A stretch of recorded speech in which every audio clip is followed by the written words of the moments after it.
Seri 7 Bukek Xiansu. Pendekar Super Sakti. Audiobook, novel silat. Cerita, Ho Ping Hu. Bab 30. Kedua orang Mongol yang merasa girang karena yakin akan menang itu tiba-tiba mengeluarkan suara kaget disusul jerit melengking yang keluar dari mulut mereka ketika berkelebat sinar kuning menyilaukan mata. Tubuh mereka roboh terpelanting dan ternyata kedua orang Mongol itu telah tewas. Nirahai terbelalak memandang, penuh kagum. Tangan kiri kakek bongkok itu memegang sebatang suling emas, sedangkan tangan kanannya memegang sebuah kipas. Itulah sepasang senjata dari pendekar sakti suling emas seperti ia dengar dari dongeng-dongeng lama. Kakek bongkok sejenak berdiri bongkok memandang dua sosok mayat bekas lawannya, kemudian mencium kipas dan suling bergantian sambil berkata, "Kim Xia Lo Qianpui, sampai sekarang pun senjata-senjata pusaka Lo Qianpui masih terlalu ampuh bagi orang-orang jahat." Setelah berkata demikian kakek bongkok itu menggerakkan kedua tangan dan lenyaplah suling dan kipas itu di balik baju pelayannya. Kemudian ia mengempit mayat dua orang Mongol itu, membawanya ke dekat perahu mereka tadi. Tali tambang perahu ia gunakan untuk mengikat dua sosok mayat bersama perahunya erat-erat, kemudian sekali angkat dan melontarkan, perahu dengan dua sosok mayat itu terlempar jauh ke tengah sungai dan perlahan-lahan perahu itu terbawa arus sungai yang lamban. Kakek bongkok memandang sejenak, kemudian ia kembali ke depan pondok tempat pertempuran tadi, menggunakan sepatunya menggosok-gosok sampai bersih tetesan darah yang mengotori tempat itu. Melihat kakek itu menggosok-gosok dan membersihkan tanah yang terkena darah dengan teliti dan hati-hati sekali. Nirahai memperhatikan dan menjenguk dari balik batu. Kakek itu berdiri membelakanginya, maka ia berani menjenguk keluar. Ia tidak tahu betapa kakek bongkok itu sejak tadi sudah menduga akan kehadirannya dan betapa kakek itu kini sambil membelakanginya dan menghapus darah dengan sepatu, sebenarnya memperhatikan belakang penuh selidik. Tiba-tiba tubuh kakek bongkok yang membelakanginya itu bergerak melayang ke belakang seperti seekor burung Garuda menyambar kelinci, kakinya menendang dan kedua tangannya mencengkeram. Akan tetapi ketika ia melihat bahwa yang mengintai itu seorang dara, ia berteriak kaget dan tubuhnya membalik cepat. Membuat gerakan poksai beberapa kali dan meloncat turun ke atas tanah, memandang dengan mata terbelalak kepada Nirahai yang berdiri tenang sambil tersenyum. Mata kakek itu menjelajahi muka dan pakaian Nirahai, kemudian mengerling ke arah joli kosong yang indah akan tetapi tanpa pemanggul itu. "Nona, mau apakah Nona datang ke tempat terlarang ini?" Kakek itu marah sekali melihat ada orang berani mendatangi tempat yang baginya suci itu, akan tetapi karena pelanggarnya seorang dara muda, ia menjadi tidak enak untuk bersikap kasar. Hanya pandang matanya yang bengis. Nirahai tersenyum manis. "Orang tua, bukankah engkau penjaga kuburan keluarga pendekar besar suling emas? Aku datang untuk berziarah, untuk bersembahyang di depan kuburan para pendekar." Sudah bertahun-tahun tempat suci ini menjadi tempat terlarang, mana mungkin tempat suci ini dikotorkan sembarang orang yang hendak berziarah. Engkau ini gadis muda berani lancang mendatangi tempat terlarang di sini, siapa kau? Nirahai masih tersenyum, sikapnya sabar akan tetapi sebetulnya matanya ingin sekali dapat menembus baju kakek itu untuk melihat suling emas yang tadi ia lihat sekelebatan ketika kakek ini mempergunakannya untuk merobohkan dua orang Mongol. Suling itulah yang ingin ia dapatkan. Jauh-jauh ia datang dengan susah payah hanya untuk mendapatkan suling itu.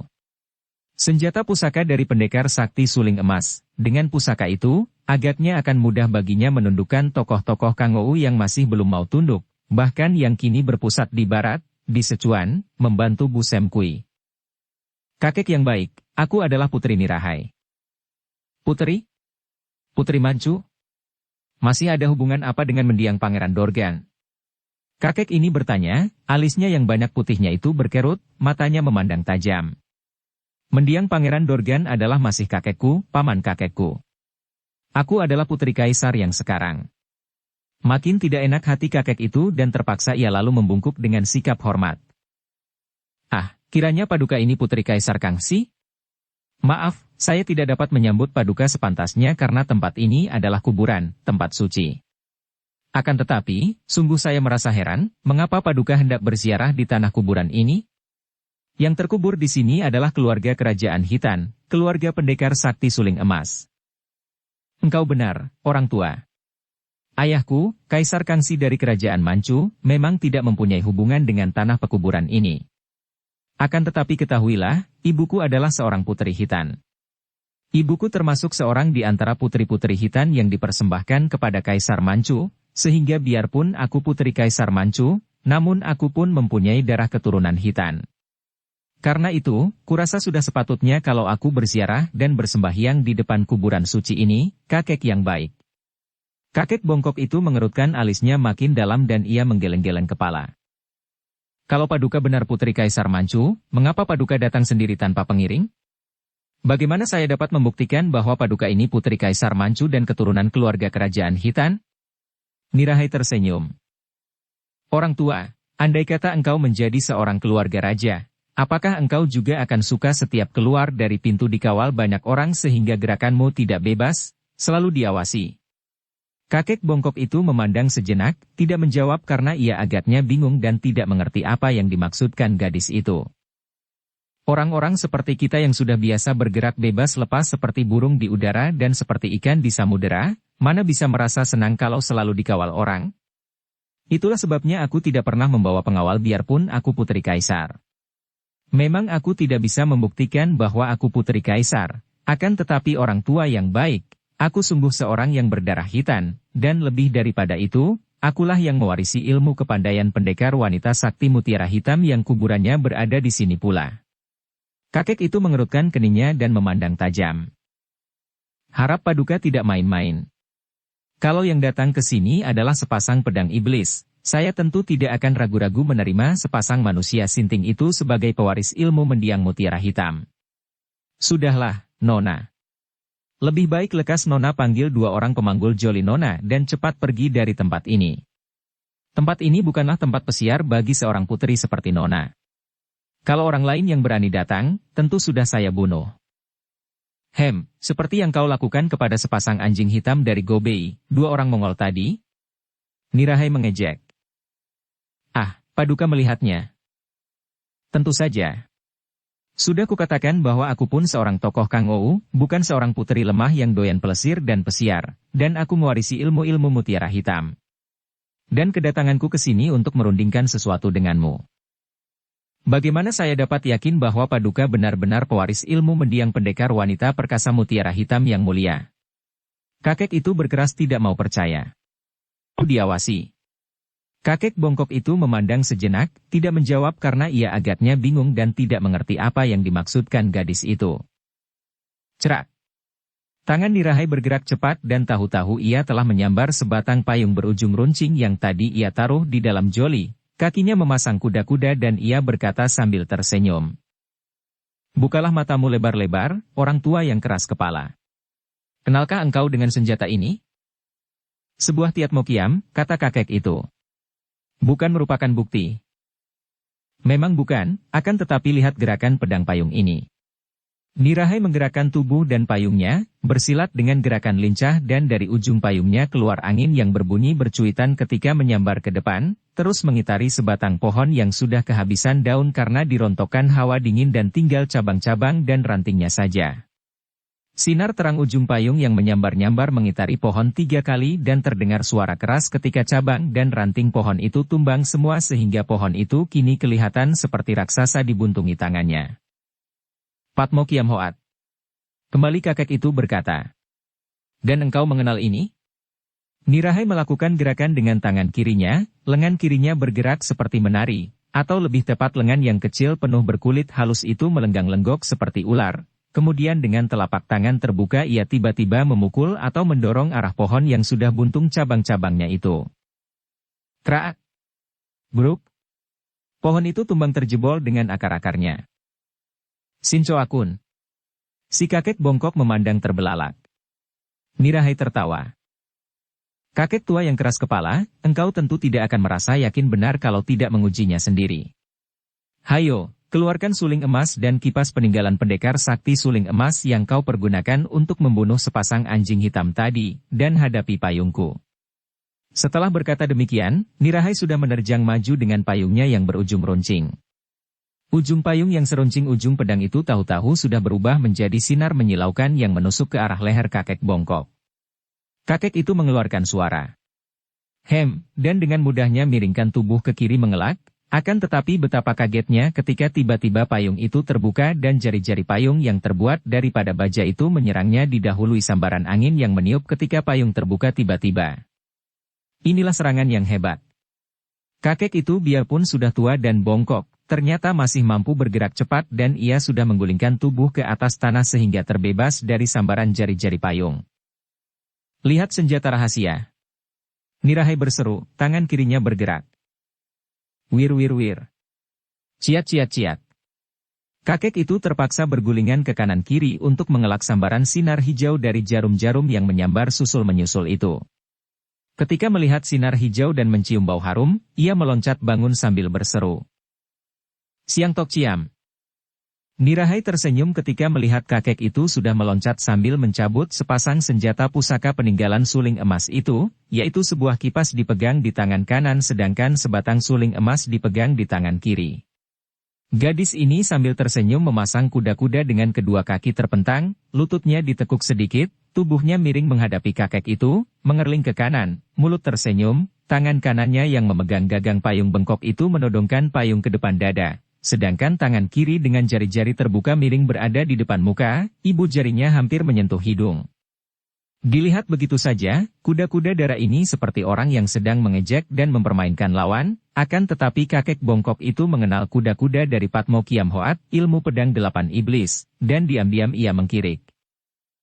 Ilmu pedang 8 iblis ini adalah ilmu pedang yang amat hebat dan ganas, dan dahulu menjadi ilmu dari seorang tokoh sakti wanita yang menggemparkan dunia persilatan yang hanya didengar oleh kakek bongkok itu dari dongeng, yaitu wanita sakti yang berjuluk Tok Xiao Kui. Setan cilik beracun, Tok Xiao Kui, ini bukan lain adalah ibu kandung suling emas, baca cerita suling emas, yang amat lihai ilmunya dan amat ganas sepak terjangnya.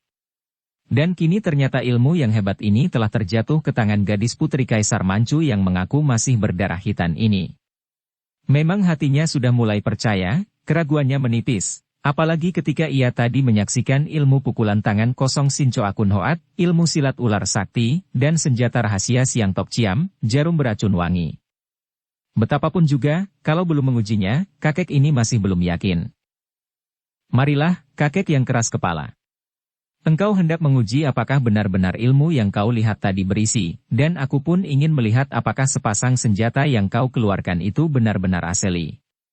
Setelah berkata demikian, Nirahai sudah menerjang maju dengan payungnya.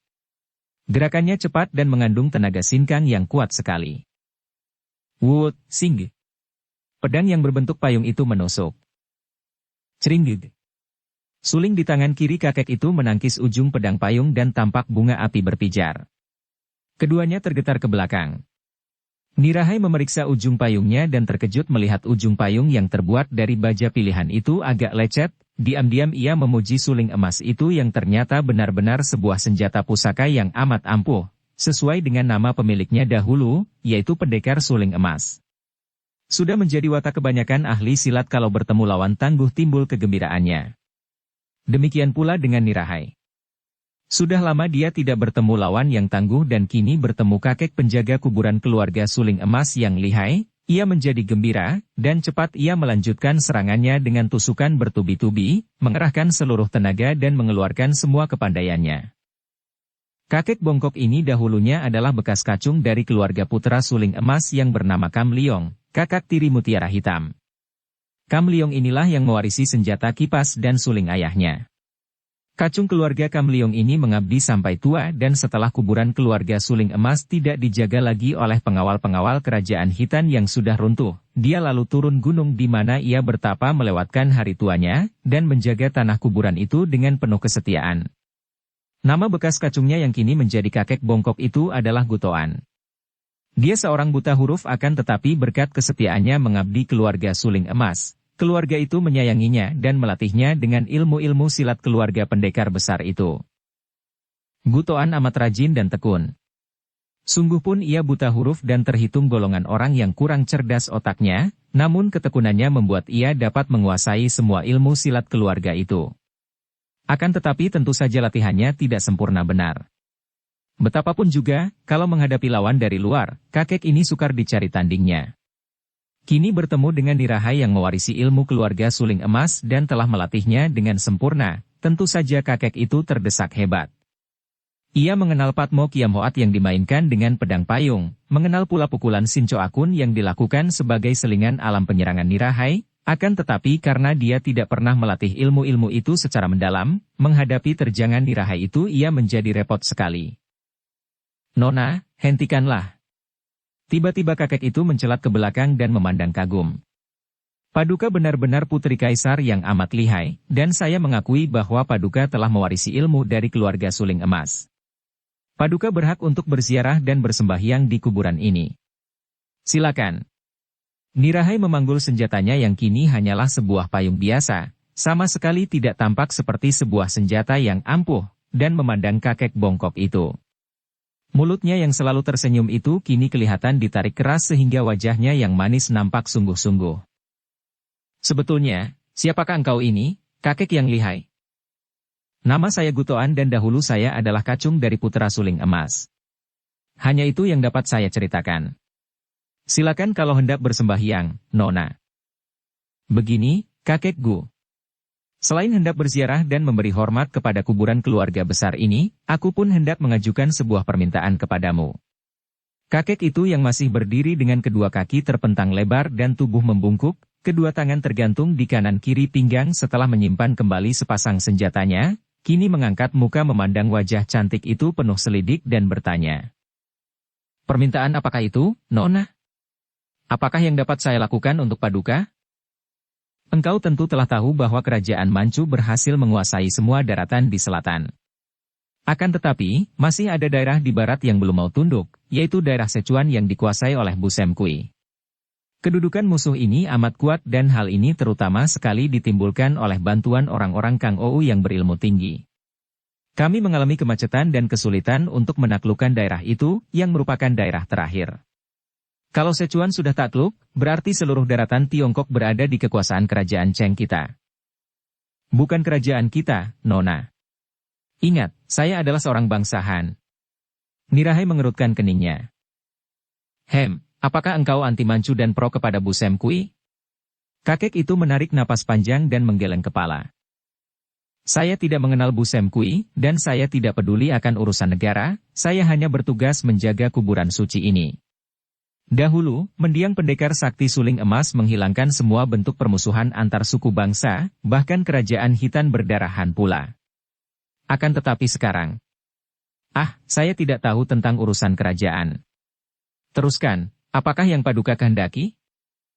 Kami ingin menaklukkan Sichuan tanpa menimbulkan banyak korban di pihak orang-orang gagah di dunia Kang Ou. Kaisar kami membutuhkan tenaga orang-orang pandai itu, maka kami ingin menaklukkan mereka tanpa membunuh, bahkan kalau bisa hendak menarik mereka untuk bekerja sama demi negara dan bangsa seluruhnya. Karena itu, kedatanganku ke sini untuk minta pinjam senjata pusaka dari mendiang Suling Emas. Dengan suling sakti milik Suling Emas, kiranya aku akan dapat mempengaruhi para orang gagah itu untuk menakluk dengan damai. Berikanlah suling emas itu padaku, kakek Gu, untuk kupinjam beberapa lamanya. Kalau sudah selesai tugasku dengan hasil baik, aku bersumpah untuk mengembalikannya kepadamu. Tidak mungkin. Kakek itu berseru. Pusaka-pusaka itu adalah benda keramat, yang tidak boleh dibawa pergi oleh siapapun juga dari sini. Nona sudah menyaksikan sendiri terpaksa saya membunuh sepasang anjing hitam tadi yang hendak merampas pusaka. Dan entah sudah berapa banyak orang-orang yang tewas di tangan saya karena menghendaki pusaka-pusaka itu. Harap Nona membuang jauh keinginan itu dan meninggalkan tempat ini dengan selamat. Kakek yang keras kepala, apakah kau ingin aku menggunakan kekerasan? Engkau tahu sendiri betapa lihainya Patmo Kiam Hoatku yang tidak akan dapat kau lawan. Nirahai sudah menggerakkan payungnya. Serat. Payung yang tadi dipanggulnya itu kini telah menodong dari depan dadanya ke arah kakek itu. Wut! Singgi! Kipas dan suling emas sudah tercabut keluar oleh kakek itu sambil berkata. Nona, memang Patmo Kiam Hoat amat hebat. Di dunia ini terdapat dua ilmu mukjizat yang dimiliki mendiang pendekar sakti Suling Emas, yaitu Lohai San Hoat, ilmu silat kipas pengacau lautan, dan Patsian Kiam Hoat, ilmu pedang 8 dewa. Patmo Kiam Hoat, ilmu pedang 8 iblis, dahulu diciptakan untuk mengatasi Patsian Kiam Hoat, akan tetapi betapapun juga, ilmu yang bersih tak mungkin dapat dikalahkan ilmu yang sesat. Dewa yang suci takkan dapat dikalahkan iblis yang jahat. Saya tidak akan dapat menyerahkan suling ini selama nyawaku masih berada di tubuh ini. Bagus. Engkau memang keras kepala. Nirahai berseru marah dan payungnya sudah menerjang hebat. Akan tetapi kini kakek itu mainkan Patsian Kiam Hoat dengan suling emasnya, dan kipasnya mainkan ilmu silat Lohai San Hoat yang dahsyat. Angin keras bertiup dari kebutan kipas, menyambar-nyambar muka Nirahai dan setiap kali gadis ini terpaksa miringkan muka atau mengelak oleh sambaran kipas, sinar kuning emas dari suling sudah meluncur, mengarah bagian tubuh berbahaya, disusul dengan totokan-totokan gagang kipas. Ai. Nirahai menggunakan ginkangnya, tubuhnya melesat ke atas dalam usahanya untuk menghindarkan diri. Keringat dingin keluar dari jidatnya dan gadis ini harus mengakui bahwa kakek bongkok itu benar-benar lihai sekali. Ia bersilat dengan hati-hati, menggunakan payungnya sebagai senjata pedang yang menyerang, juga sebagai senjata perisai yang melindungi tubuh. Pertandingan berlangsung seru sekali. Kakek itu menang pengalaman dan juga menang ilmu silat, akan tetapi kalah lincah dan kalah dalam hal perkembangan, taktik dan kecerdikan. Pertandingan berlangsung 100 jurus lebih dan diam-diam Nirahai harus mengakui bahwa ilmu pedang Patmo Kiam Hoat memang kalah hebat oleh ilmu pedang Patsian Kiam Hoat. Kalau saja kakek itu menguasai ilmunya dengan sempurna, kiranya tadi-tadi ia sudah dirobohkan lawan. Ser. Nirahai tiba-tiba menyambit dengan jarum-jarumnya. Karena jarak di antara mereka dekat, kakek itu terkejut, memutar kipas dan mengebut jarum-jarum runtuh ke tanah. Kesempatan ini dipergunakan oleh Nirahai untuk mengirim tusukan kilat dengan ujung payungnya. Kipas itu terbuka, menangkis dan tiba-tiba tertutup, kedua gagang kipas menjepit ujung pedang. Nirahai kaget sekali karena tiba-tiba payungnya tak dapat digerakkan dan tampak sinar kuning emas berkelebat depan matanya. Tahulah putri ini bahwa nyawanya terancam suling yang ampuh itu. Plak-plak. Tubuh Nirahai dan tubuh kakek bongkok itu terlempar ke belakang oleh dorongan telapak tangan yang memiliki tenaga hebat tak tertahankan. Mereka cepat meloncat untuk mematahkan tenaga dorongan yang membuat mereka terhuyung dan memandang ke depan. Nirahai terbelalak heran melihat bahwa di situ telah berdiri seorang nenek yang masih memiliki wajah cantik sekali, pakaiannya pun indah dan bersih berdiri dengan sikap agung melebihi keagungan permaisuri kaisar sendiri. Ya Tuhan! Benarkah paduka ini? Kakek bongkok bergoyang-goyang tubuhnya, matanya terbelalak, wajahnya pucat seolah-olah ia melihat setan di tengah hari. Gutoan, apakah matamu telah menjadi lamur karena usia tua dan tidak mengenal aku? Wanita itu berkata, suaranya dingin melebihi salju. Benarkah? Benarkah paduka ini? Maya Xiaoqia, Nona Maya. Nenek itu tersenyum, bukan dengan mulutnya melainkan dengan matanya. Mata yang amat indah dan sama sekali tidak membayangkan usia tua. Gutoan, biar sudah menjadi kakek tua, engkau masih bodoh. Masa aku yang sudah jadi nenek-nenek kau sebut Xiaoqia? Sungguh pun aku selamanya tidak pernah menikah dan masih seorang nona, akan tetapi nona tua. Ucapan terakhir ini terdengar bernada duka sehingga Nirahai menjadi heran. Ah! Ampunkan hamba. Kakek itu lalu menjatuhkan diri berlutut di depan nenek itu. Hamba kira. Hamba dengar bahwa paduka. Ia tidak berani melanjutkan. Kau kira aku sudah mati? Nenek itu melanjutkan dan melihat kakek bongkok yang berlutut itu mengangguk, ia menghela napas panjang. Memang sudah mati, apakah bedanya dengan mati kalau batin ini sudah kosong dan semangat ini sudah padam? Hanya tubuh yang tak tahu diri, yang masih belum juga mau mati. Ucapan ini terdengar perlahan kemudian tiba-tiba ia sadar dan melanjutkan dengan suara halus namun amat dingin dan penuh wibawa. Gutoan, aku melihat engkau sampai menggunakan sepasang pusaka keramat dan mainkan ilmu simpanan melawan gadis ini. Siapakah dia? Ia bertanya kepada Gutoan akan tetapi menoleh kepada Nirahai dan sejenak ia terpesona melihat wajah Nirahai, karena ia seakan-akan melihat bayangannya sendiri dalam air yang jernih. Kau seorang gadis hitan. Nirahai yang sejak tadi masih memandang dengan hati tegang dan heran, mengangguk tanpa mengalihkan pandang matanya. Ia dapat mengenal orang sakti, yang sekali bergerak dapat membuat dia dan kakek bongkok terpental ke belakang. Saya seorang darah Manchu yang berdarah hitam pula. Dia adalah putri Kaisar Kangxi dari kerajaan Manchu. Kakek bongkok itu menerangkan. Akan tetapi berdarah hitam dan telah mewarisi Patmo Kiam Hoat, Sincho Akun Hoat dan Siang Tok Ciam. Datang ke sini untuk meminjam suling emas guna menaklukkan tokoh-tokoh Kang Ou yang membantu Bu Sem Kui yang belum mau takluk kepada kerajaan Cheng. Terpaksa hamba menolak dan kami bertempur. Nenek itu masih memandang Nirahai penuh selidik. Tiba-tiba tangan kanannya bergerak ke depan. Nirahai tidak tahu bagaimana caranya, akan tetapi ia terkejut sekali karena tahu-tahu tangan itu telah meraih ke arah payung yang dipegangnya. Tentu saja ia cepat menggerakkan payungnya untuk mengelak, akan tetapi payungnya itu tiba-tiba saja terlepas dari tangannya, seolah-olah payungnya berubah menjadi seekor burung yang amat kuat dan yang terbang melepaskan diri dari tangannya.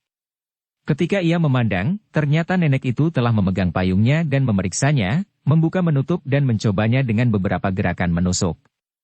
Nenek itu mengangguk-angguk dan berkata, "Lumayan juga senjata ini. Sudah memiliki senjata seperti ini, sudah memiliki ilmu-ilmu ampuh peninggalan keluarga suling emas, mengapa masih ingin meminjam suling emas?" Pertanyaan ini bagaikan ujung pedang ditodongkan di depan dada Nirahai yang masih belum kehilangan kaget dan herannya menyaksikan betapa dengan mudahnya nenek itu merampas senjatanya. Karena maklum bahwa nenek ini amat sakti, dan tahu pula bahwa kalau ia salah jawab dan nenek itu menghendaki, sekali pukul saja ia akan tewas dan ia tidak akan dapat melindungi dirinya dari tangan nenek yang luar biasa ini. Maka Nirahai yang cerdik dan juga yang merasa amat kagum segera menjatuhkan diri berlutut di depan nenek itu, seperti kakek bongkok, dan berkata, "Mohon maaf sebanyaknya kepada Lo Cianpui kalau Teocu bersalah dalam hal ini. Sesungguhnya Teocu secara terpaksa sekali mohon pinjam suling emas itu, karena tugas Teocu sebagai pimpinan pasukan pengawal yang bertugas menandingi tokoh-tokoh Kang Ou yang menentang pemerintah kerajaan Cheng dan membantu pemberontak Bu Sem Kui. Kerajaan Cheng menghendaki agar orang-orang gagah itu ditaklukkan dengan jalan damai, karena untuk membangun negara yang banyak menderita karena perang, pemerintah membutuhkan bantuan orang-orang gagah itu.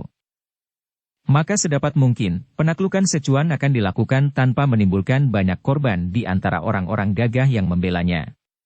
Untuk keperluan itulah maka Teocu terpaksa mohon pinjam suling keramat, karena senjata pusaka itu amat besar pengaruhnya terhadap para tokoh Kang Ou yang tentu akan menjunjung tinggi senjata peninggalan pendekar suling emas dan akan suka berdamai dan menakluk.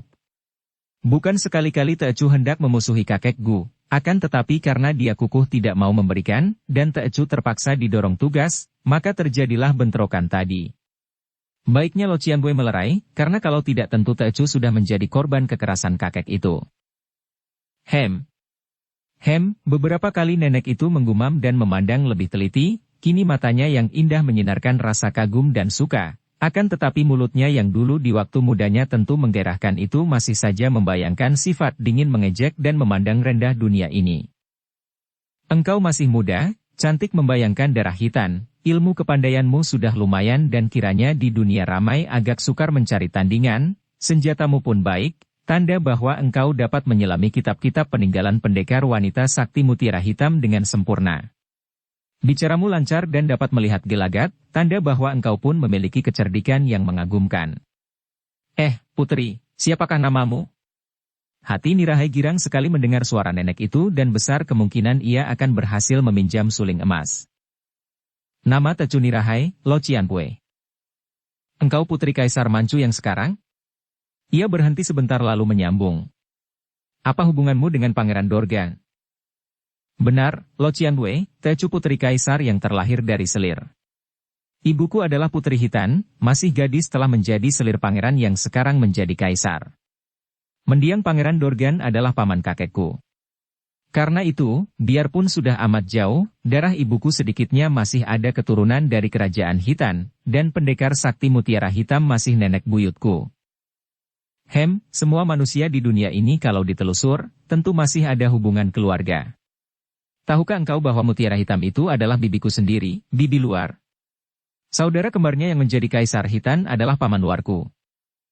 "Oh, harap maafkan, Lo Cianpui, karena Teocu tidak tahu maka bersikap kurang hormat." "Sudahlah, tak perlu banyak peradatan, kita tidak dapat membanggakan keturunan Hitan yang sudah ambruk. Engkau masih lebih beruntung karena keturunan Kaisar Manchu yang kini berkembang dan mulai jaya. Sekarang ceritakan keadaan kerajaan dan gerakannya ke selatan." Aku sudah mendengar hal itu dan karena tertarik melihat kejayaan Manchu, aku sampai keluar dari tempat pertapaanku. Kebetulan bertemu dengan engkau seorang putri kaisar sendiri yang memimpin pasukan pengawal. Nah, ceritakan. Nirahai girang bukan main. Dengan gaya bicaranya yang lancar ia lalu menceritakan keadaan pemerintah Manchu yang dapat menaklukkan daerah selatan dengan mudah, akan tetapi kini menghadapi kesulitan karena Sichuan yang dipimpin Bu Sem Kui masih belum dapat ditaklukkan. Akan tetapi Tecu percaya. Nirahai menutup penuturannya. Kalau Tecu diperbolehkan meminjam suling emas, Tecu akan dapat mempengaruhi para tokoh Kang Ou yang membela Bu Sem Kui. Tecu kira, partai-partai besar seperti Xiao Lim Pai, Hawa San Pai, Kunlun Pai dan yang lain-lain, yang sekarang belum mau membantu Cheng, tentu akan tunduk kalau melihat bahwa Tecu mendapat kehormatan memiliki suling keramat peninggalan suling emas yang mereka junjung tinggi. Nenek itu mengangguk-angguk, dan tiba-tiba ia bertanya kepada kakek bongkok. Gutoan, kau lihat baik-baik bocah ini dan katakan, wajah dan bentuk tubuhnya seperti siapakah 60-an tahun yang lalu? Kakek itu memandang Nirahai dan berkata, tadi pun ketika pertama kali dia muncul, hamba sudah kaget dan teringat betapa serupa putri ini dengan Paduka dahulu. Seperti buah pinang dibelah dua. Nenek itu menghela napas. Benar, akan tetapi betapa buruk nasibku. Kuharap saja engkau yang memiliki wajah dan bentuk tubuh seperti aku, tidak akan mengalami nasib seburuk nasibku, putri. Ketika Nirahai memandang, nenek itu sejenak kehilangan sifat dingin yang membayang di wajahnya, terganti sinar kedukaan yang mendalam. Memang nenek itu sedang mengenangkan semua pengalamannya puluhan tahun yang lalu, di waktu ia masih muda, semuda Nirahai, baca cerita Istana Pulau Es. Gutoan, kau boleh meminjamkan suling itu kepada gadis ini untuk selama 3 tahun. Akulah yang kelak bertanggung jawab kalau dia tidak mengembalikannya dalam waktu 3 tahun. Kalau Paduka yang memerintah, hamba tidak akan membantah, jawab kakek itu, yang mengeluarkan suling emas dan menyerahkannya kepada Nirahai. Putri ini girang sekali, menerima suling lalu berlutut di depan nenek itu. Tecu mengaturkan terima kasih, Lo Cianpue. Dan Tecu bersumpah untuk mengembalikan pusaka ini selambat-lambatnya 3 tahun. Kakek Gu, terima kasih dan maafkan kekasaranku tadi. Kakek itu hanya mengangguk-angguk tanpa menjawab. Tecu mohon diri, hendak kembali ke selatan. Nirahai berkata. Nanti dulu, Nirahai, aku masih sangsi apakah suling itu akan membawa hasil. Orang-orang Kang Ou mempunyai watak yang aneh. Sekali mereka itu mengambil keputusan untuk berjuang, mereka melupakan apa saja dan kiranya belum tentu mereka mau memandang suling itu untuk menghentikan perjuangan mereka. Sebaiknya kalau di samping mencari jalan damai, engkau pun dapat menundukkan mereka dengan kepandaian. Apakah engkau akan mampu mempergunakan suling itu untuk menundukkan mereka dengan ilmu silatmu? Dapatkah engkau mainkan suling itu? Wajah Nirahai menjadi merah. Tecu seorang bodoh, dan jika Tecu mainkan suling pusaka ini dengan ilmu pedang Patmo Kiam Hoat, kiranya tidak lebih hebat daripada kalau Tecu menggunakan pedang payung. Tidak baik kalau begitu. Nirahai, bagaimana kalau engkau menjadi muridku? Tawaran ini tentu saja diterima dengan hati girang luar biasa oleh Nirahai. Tecu akan merasa bahagia sekali dapat menerima petunjuk Lo Cianpue. Bagus. Engkau kuambil murid, Nirahai. Dan tempat di sini cukup baik bagiku untuk menggemblengmu beberapa lama agar engkau dapat menggunakan suling itu tidak saja untuk mempengaruhi mereka, akan tetapi kalau perlu untuk mengalahkan dan menaklukkan mereka. Kening Nirahai berkerut. Tecu akan suka sekali tinggal di sini mempelajari ilmu dari Lo Cianpue, berapa lama pun. Akan tetapi, pada waktu ini Tecu mempunyai tugas. Sebagai putri kaisar, bagaimana Tecu dapat lari dari tugas? Selama pemerintah masih membutuhkan tenaga Tecu, tak mungkin Tecu meninggalkan kerajaan untuk waktu lama. Kalau Lo Cianpue sudi, bagaimana kalau Lo Cianpue saja yang ikut bersama Tecu ke kota raja dan mengajar Tecu di sana? Tecu percaya bahwa ayahanda kaisar akan menerima Lo Cianpue dengan segala kehormatan dan rasa bangga di hati. Nenek itu mengangguk-angguk dan mempertimbangkan kata-kata muridnya. Dahulu Pangeran Dorgan pernah bertemu denganku. Ayahmu tentu hanya mendengar saja namaku, akan tetapi belum pernah bertemu denganku. Baiklah, aku pun ingin sekali menyaksikan dari dekat kemajuan usaha bangsa Manchu yang mengagumkan itu, yang tak pernah dicapai oleh bangsa Hitan. Mari kita berangkat, muridku.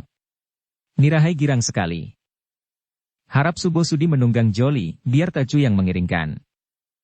Nirahai bertepuk tangan 3 kali dan muncullah 2 orang pemikul Joli berlarian ke tempat itu. Tanpa sungkan-sungkan lagi nenek itu yang dahulu terkenal sebagai Putri Maya, masuk ke dalam Joli yang segera digotong oleh 2 pemikulnya atas perintah Nirahai. 2 orang itu merasa heran bukan main mengapa nenek itu amat ringan, seolah-olah Joli itu kosong saja. Nirahai lalu menjura kepada kakek bongkok sebagai penghormatan perpisahan, kemudian mengikuti Joli yang diduduki gurunya dengan hati girang bukan main. Suling emas ia selipkan di pinggang, di sebelah dalam bajunya. Sungguh ia amat beruntung, pikirnya.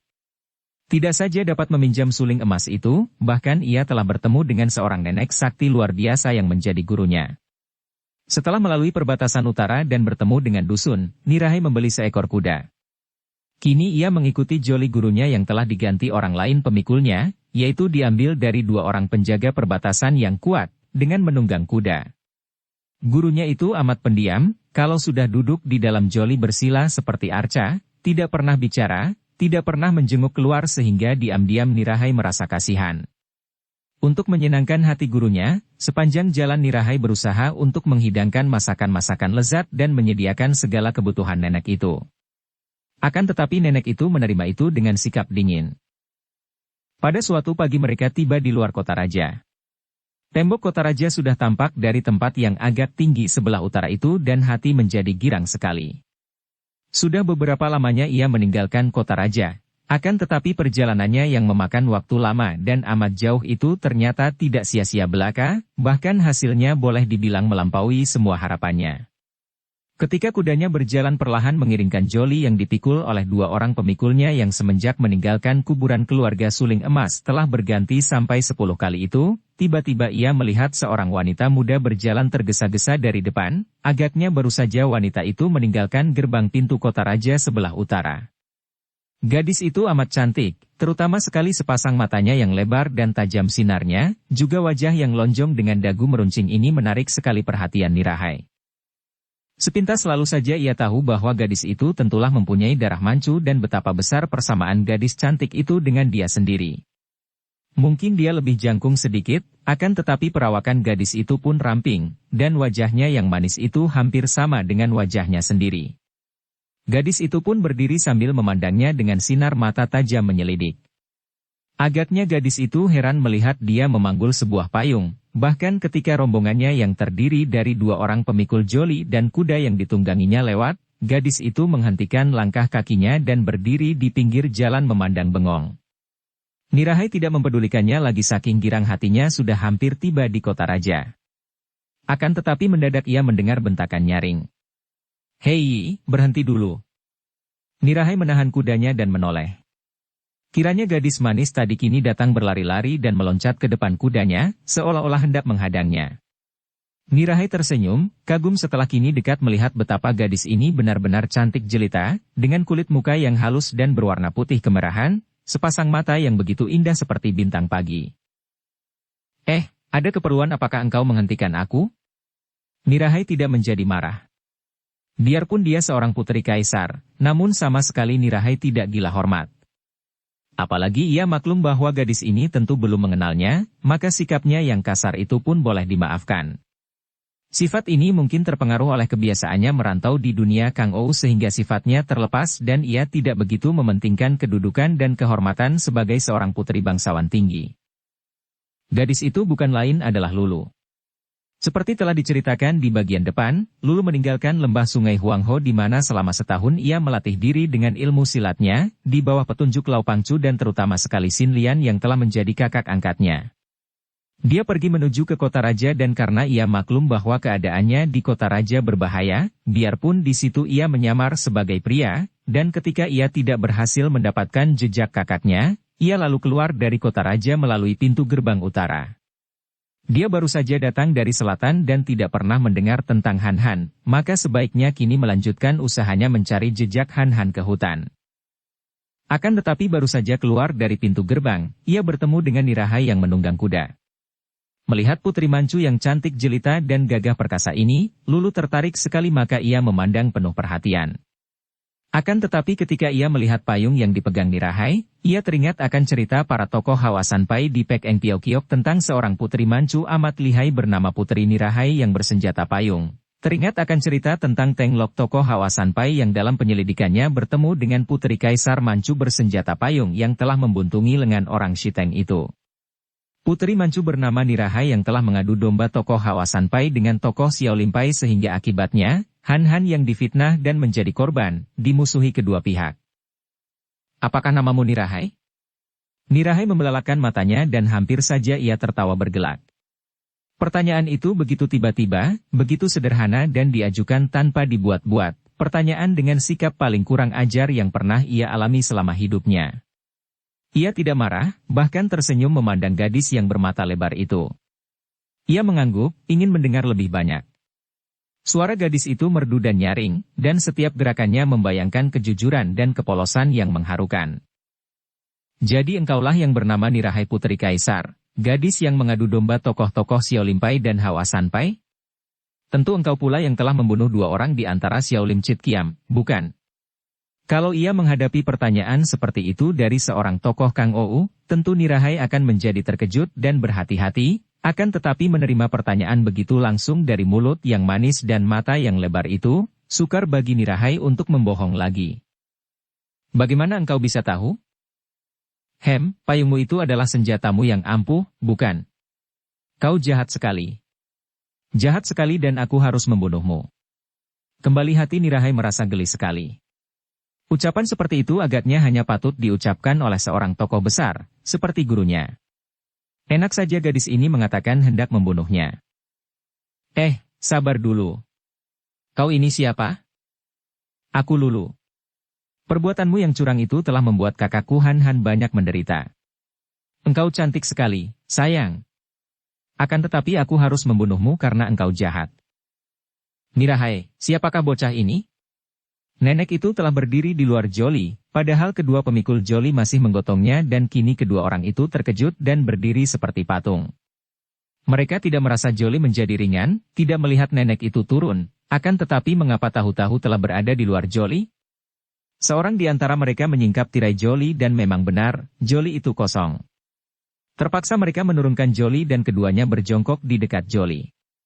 Lulu menengok, memandang nenek itu dan ia terkejut. Cepat ia membalikkan tubuh pula memandang Nirahai yang kini telah meloncat turun dari kuda. Aku pernah bertemu denganmu, engkau penghuni Pulau Es. Ya benar. Lulu menudingkan telunjuknya ke arah Nirahai. Apa? Pulau Es. Kau gila agaknya. Nirahai menjawab, akan tetapi tiba-tiba terdengar suara angin dan Lulu berteriak kaget karena pundaknya sudah dicengkeram oleh nenek itu yang membalikkan tubuh Lulu menghadapinya sambil membentak. Apa maksudmu? Penghuni Pulau Es? Hayo katakan apa maksudmu. Lepaskan tanganmu, jangan cengkeram pundakku. Nenek jahat. Lulu berteriak meronta-ronta, akan tetapi percuma saja, jari tangan nenek itu seolah-olah telah melekat di pundaknya. Lepaskan. Kalau tidak. Bocah liar. Kalau tidak engkau mau apa? Nenek itu berkata. Kupukul mampus kau. Diam-diam nenek itu kagum sekali melihat keberanian Lulu, maka ia menjawab, mau pukul? Boleh, pukullah. Karena Lulu dapat menduga bahwa nenek ini tentulah kaki tangan Putri Nirahai dan jahat, terpaksa harus ia lenyapkan dulu sebelum ia menghadapi Nirahai yang ia tahu amat lihai. Ia lalu menggerakkan kedua tangannya, memukul secara bertubi ke arah perut dan dada nenek itu. Ia menggunakan jurus pukulan ilmu silatnya yang sudah ia latih dan sempurnakan di lembah Huang Ho, dan mengerahkan sinkangnya yang ia dapat ketika berlatih di Pulau Es. Des. Lulu menjerit kesakitan karena kedua tangannya yang memukul itu seperti memukul air, akan tetapi akibatnya kedua tangan itu terasa nyeri seperti ditusuk-tusuk dengan 1000 batang jarum. Nenek itu pun kaget dan melepaskan pundak Lulu, matanya terbelalak memandang Lulu dan mulutnya berkata dengan suara menggetar. Itulah Hong In Bun Hoat, dari mana engkau mempelajarinya? Dan sinkangmu itu? Apakah Swat Im Sin Chiang? Lulu masih meringis kesakitan, akan tetapi ia cemberut menghadapi pertanyaan itu. Ternyata engkau memiliki ilmu siluman dan pertanyaanmu ngawur tidak karuan. Apa itu Hong In Bun Hoat? Apa itu Swat Im Xinjiang? Kalau kakakku mungkin tahu ilmu-ilmu itu. Aku hanya belajar sedikit di Pulau Es. Yang manakah di antara kalian ini yang kulihat patungnya di Pulau Es? Seperti dia. Ia menuding Nirahai. Akan tetapi matanya seperti matamu. Ia melihat nenek itu. Akan tetapi yang manapun juga di antara kalian, semuanya jahat, memang di antara mereka bertiga di Pulau Es itu, yang satu itu paling jahat. Apa kau bilang? Apa kau bilang? Nenek itu berkata dengan suara gemetar, tubuhnya terhuyung. Subo. Nirahai meloncat, mendekati nenek itu. Akan tetapi dengan tangannya nenek itu menolak Nirahai yang hendak menolongnya, kemudian setelah menghela napas 3 kali ia dapat menguasai hatinya. Sekali melangkah ia telah menggerakkan tangan menangkap tangan Lulu tanpa gadis ini dapat mengelak sedikit pun. Gerakan nenek itu cepat luar biasa dan tidak dapat ia ikuti dengan pandangan matanya. Ia hendak meronta, akan tetapi membatalkan niatnya ketika nenek itu memijat-mijat kedua tangannya yang membengkak merah. Lulu juga seorang yang cerdik dan ia mengerti bahwa nenek inilah sebetulnya orang yang patungnya ia lihat di Pulau Es. Ketika ia tadi melihat wajah dan mata nenek ini, teringatlah ia akan patung itu, hanya karena patung itu cantik dan muda seperti Nirahai, maka ia mengira bahwa Nirahai lah orangnya yang patungnya ia lihat di sana. Kini ia mengerti bahwa biarpun ada persamaan dengan patung itu dan Nirahai, akan tetapi sebetulnya patung itu adalah patung si nenek lihai ini di waktu muda. Dan ia pun dapat menduga bahwa disebutnya patung itu di Pulau Es mendatangkan keharuan besar di hati nenek ini. Tentu nenek ini ingin mendengar banyak-banyak tentang Pulau Es dari dia, maka kini nenek itu bersikap baik, mengobati kedua tangannya yang membengkak karena memukul tubuh si nenek. Kalau tidak mempunyai maksud demikian, kiranya nenek yang seperti iblis ini akan membunuhnya. Ia harus bersikap cerdik, pikirnya. Lulu membiarkan kedua tangannya ditekan dan ditotok dan memang hebat sekali, dalam sekejap mata saja sudah sembuh, akan tetapi dia sudah memutar otak mencari akal. Siapakah namamu? Nenek itu bertanya sambil melangkah mundur 2 langkah dan memandang tajam. Namaku Lulu. Engkau gadis Manchu. Kini nenek itu bertanya dalam bahasa Manchu. Lulu menjawab dalam bahasa Han. Aku memang gadis Manchu, akan tetapi lebih suka berbahasa Han. Nenek itu mengerutkan alisnya. Sesukamulah. Sekarang ceritakan bagaimana kau bisa bicara tentang Pulau Es. Aku tidak mau bicara. Nenek itu membelalakan matanya dan dari mata yang lebar itu memancar kebengisan yang membuat bulu tengkuk Lulu bangun satu-satu. Akan tetapi dia seorang gadis yang memiliki keberanian luar biasa, maka ia menentang pandang mata itu tanpa berkedip. Matanya jauh lebih lebar dari mata nenek itu dan sinar matanya pun tajam, bening dan polos. Kalau aku paksa padamu, kupatahkan satu-satu tangan kakimu, apakah engkau juga tidak mau bercerita? Tiba-tiba Lulu tertawa, suara ketawanya yang dimaksudkan agar berbunyi mengejek itu malah terdengar merdu nyaring dan menular sehingga si nenek terpaksa ikut tersenyum, bahkan Nirahai juga tersenyum lebar. Kiranya engkau adalah Lulu bocah Manchu yang diambil adik angkat oleh tokoh muda aneh bernama Han itu. Sudah lama kau kami cari-cari, siapa sangka akan bertemu di sini. Jadi Ouyang Seng manusia tak bermalu itu engkau yang suruh? Pantas, engkau jahat, kaki tanganmu pun jahat. Tentu iblis-iblis tua yang mengeroyok kakakku, si setan botak dan si iblis muka kuda itu pun kaki tanganmu, bukan? Cocok sekali. Nirahai terkejut. Engkau tahu. Tentu tahu. Malah aku telah ditawan dan dibawa ke istana, oleh kaisar sendiri aku dijadikan pelayan istana. Akan tetapi aku lari dari istana. Nirahai tertawa lagi. Tak dapat ia menahan geli hatinya. Anak ini polos dan nakal, akan tetapi wajahnya begitu manis dan cerah sehingga sukarlah untuk marah kepadanya. Engkau aneh. Bukankah senang sekali menjadi pelayan istana? Engkau gadis Manchu, menjadi pelayan di istana kaisar sendiri bukankah amat terhormat? Mengapa engkau melarikan diri? Aku tidak kerasan, aku akan mencari kakakku, kalau ia belum dibunuh oleh kaki tanganmu yang jahat. Nirahai mengerutkan keningnya. Bersambung ke bab 31. Dukung kami dengan subscribe, follow, like, komen dan share. Terima kasih.